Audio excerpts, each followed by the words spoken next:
Morning, guys. It's Tuesday, October 27th.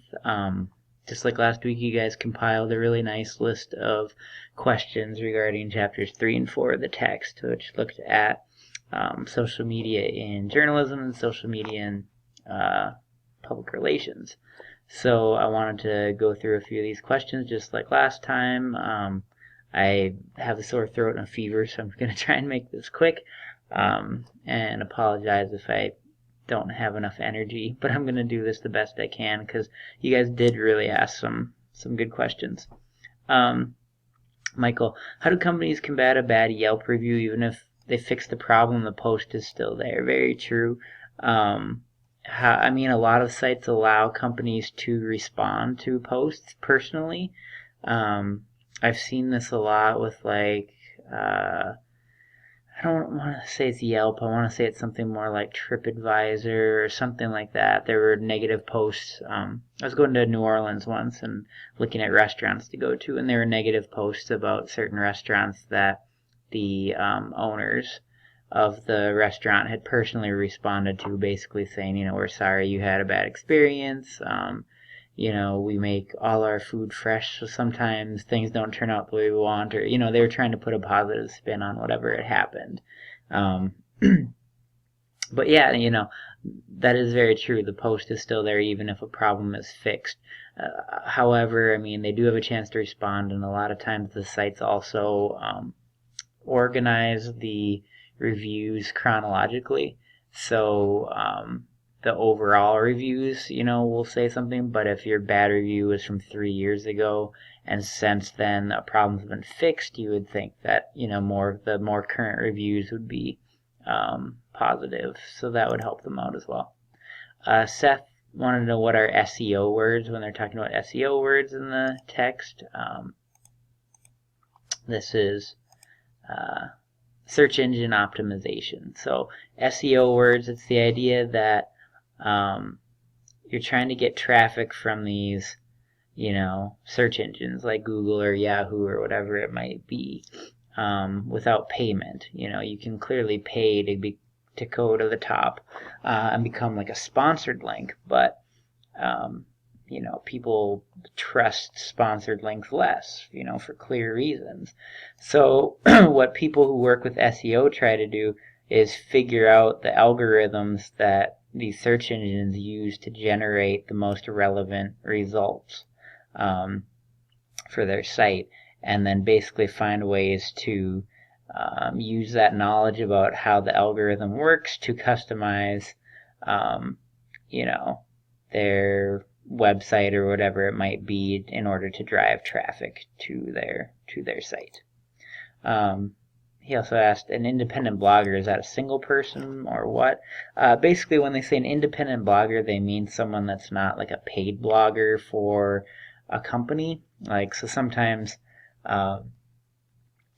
newspapers will have paid bloggers that, their job, instead of writing a weekly column in the paper, they blog about, let's just say, a local sports team via the website of that newspaper.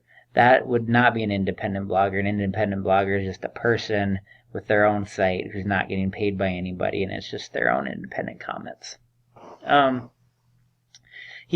Seth also asked about employees tracking, things that their employees did back to them, people getting fired for what they posted on social media that shouldn't be there.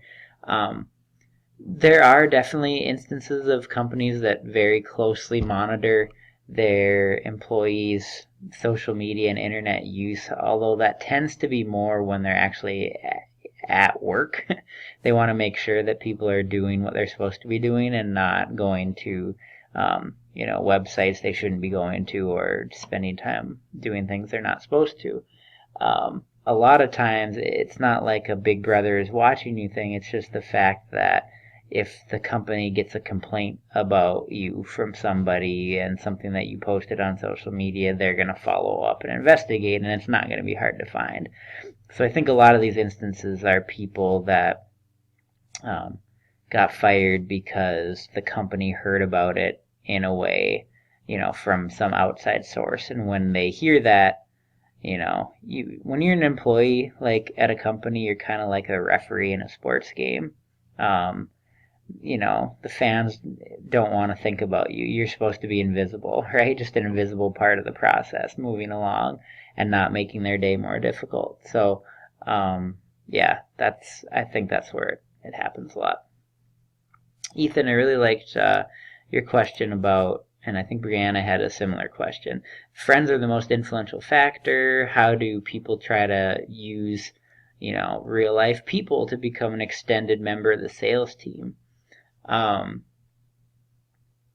mean, think about different ways we do that. When you wear a t-shirt that has a company name on it or something, I mean, we're really an extended member of the sales team to a certain degree. There's a reason why there's a movement to create social media content that is, humorous and, you're going to want to share with your friends. We share content that makes us laugh or makes us angry or it shocks us, right? We don't share stuff that doesn't do that. And I would encourage you to look up Steps by Jonah Berger. I forgot to load that up and prep it here, but basically this is from a book called Contagious by Jonah Berger, and he looks at what types of content tends to go viral. And we'll see if I can remember them all here.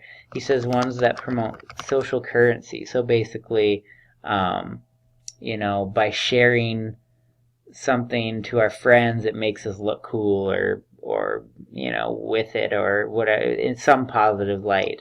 That the content has triggers in it that when you hear something like a commercial jingle, when you hear ba da ba ba ba, you think of McDonald's, even though that's just noises that are being made. So if the content has a trigger in it that makes you think of the product, it's going to be more shareable. What's the E? Can't remember. But anyways, he goes through I know the last one is called Stories, where he talks about how advertisement that's embedded in a story is more effective. Jared from Subway, before Jared got arrested for child pornography, that was a very successful advertising campaign for Subway, as opposed to just an advertising campaign that talked about, hey, if you eat our sandwiches, you can lose weight. They embedded it in the story of the average man who, was overweight and wanted to change his life for the better and did so with Subway. And, it became more powerful that way. The E is emotions. That's right.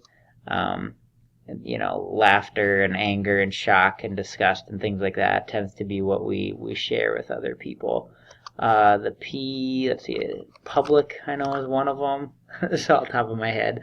I'm never going to remember the last one, am I? If it is easy to visualize, if it's easy to see, we're more likely to share it. And he gives different examples of that, and I don't need to go too much more into depth. And I think practical value is the last one. If we share content that is more applicable to our daily lives. Sometimes it's just as simple as, hey, person I'm friends with, check out this video that made me laugh. That has practical value because when we laugh in our day, it makes us feel better and happier and provides something positive for us. Or it could be information that has practical value for us. Like, wow, I know you use this product. Look at this big sale that's going on and you can save money. Like, that immediately impacts us in a positive way. So it's just this whole idea of what do we share with other people? What do we, want to, what becomes viral and what doesn't? And I think that's a lot of times, like you're saying, we are part of the advertising team. Jacob kind of gets into this stuff about creative uses of social media for PR.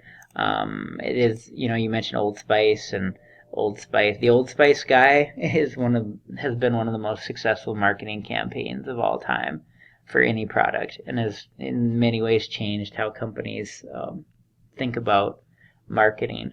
especially to young people, and rebranding a product. But yeah, I mean, you kind of get into how can they use social media effectively without overdoing it, basically. Um, and I think a lot of that is I mean, your question almost includes the answer to your question, which is they're finding ways to get people to come to them. Or to say, hey, you're receiving information about us on your Facebook page, but it's because you clicked like on our page. We're not the ones pushing it. And finding creative ways to advertise that get people to the product without, like banner ads are not effective. Um, but if you get people engaged in some way so that they're interested in what you're doing for whatever reason, maybe because it's funny or because, it has practical value in that for them, or it has a story that they're really engaged in, then they're going to be less, they're going to feel less like they've just been flooded with advertising. And there's a lot of ads that we see every day when you log on to, Facebook or, whatever social media you use. But I think, at least from my personal experience, I never feel like I've been flooded or bombarded with advertisements. And if that's the case, they're probably doing their job effectively because I'm seeing the ads, but I'm not, processing them to a degree that I'm getting frustrated by how much I'm seeing. Logan, I mean, I think your question 2 and 3 relate very well. I think crowdsourcing is very important to keep false information from spreading. Brianna gets into stopping false journalism. Yes, this was an issue 10, 15, or 20 years ago, as we talked about last week. And if anything, the ability for people to crowdsource and the ability of more voices to be out there and to be quickly accessed, to quickly access information makes this less of an issue than 10, 15, or 20 years ago. Not that there's ever going to be a time when there's not false or misleading journalism out there, but it's much easier for people to call out that false or misleading journalism than it was 10, 15, or 20 years ago. Elena wondered are there jobs created to answer questions on comment boxes? Seems like it could be a full-time job. I would say for the most part, no. I think like comment boxes or under a news story, a comment section tends to be very employee free and basically an outlet for people to respond and connect and engage, but it's one that the company has very little to do with. Like, they want you to be able to comment, but they don't really care what you do comment. They care that you're reading, but they don't need to respond to comments unless the comments are all, people really angry about the site itself. So if like a news article writes a story about abortion and it creates a lot of polarized responses either way in the comment section, the site itself doesn't have to respond. They're just going to let people argue and, whatever. They don't really care about that. Now, if it's people bashing the paper for saying you covered this story poorly or false or misleading, then they're probably going to have to send in some of their PR people to deal with it. But for the most part, comment boxes, even full like internet forums on many newspaper and news-related websites are unmoderated or very barely moderated because they just don't see a purpose in that hiring an employee to answer, to respond to comments made on the website does not boost their profits in any way. There's no way that person would lead to more profits for the company. I mean, maybe you could argue they would, because if people felt like they were being listened to, they would. But I mean, I think they just rely on the crowd to do all of that. They don't have to pay anyone. Finally, Jonathan asks, how can news outlets stay profitable on free media? That they give on social media. They're not. I mean, this isn't the traditional model of journalism where your parents subscribe to a newspaper and you pay a subscription fee and then how can this be profitable? And I mean, the answer to that to some degree is that they were never really profitable based on subscriptions alone. It's always been a business that's relied on advertising. So if on social media they can, if anything, it can, improve how journalism functions. And I think Michael, in his comments, said he was surprised to hear in this chapters that journalism should be going, strong for a while. You would think it'd be on the decline. And while journalism has no doubt had to adapt how it functions,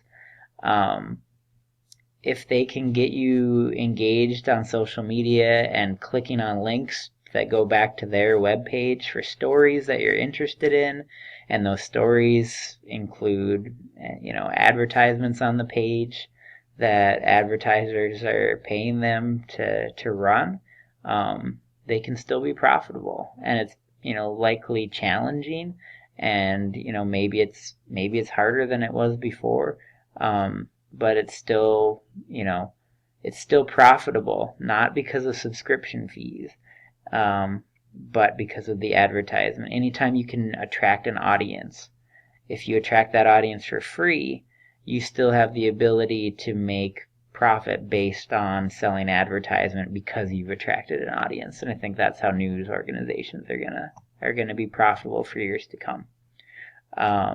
That's all I got for this week. We'll have more stuff next week. Keep up the good work. You guys have been awesome. There will be a new assignment posted Wednesday and a spot for comments and questions about the next batch of chapters. So have a good week, guys. Thanks.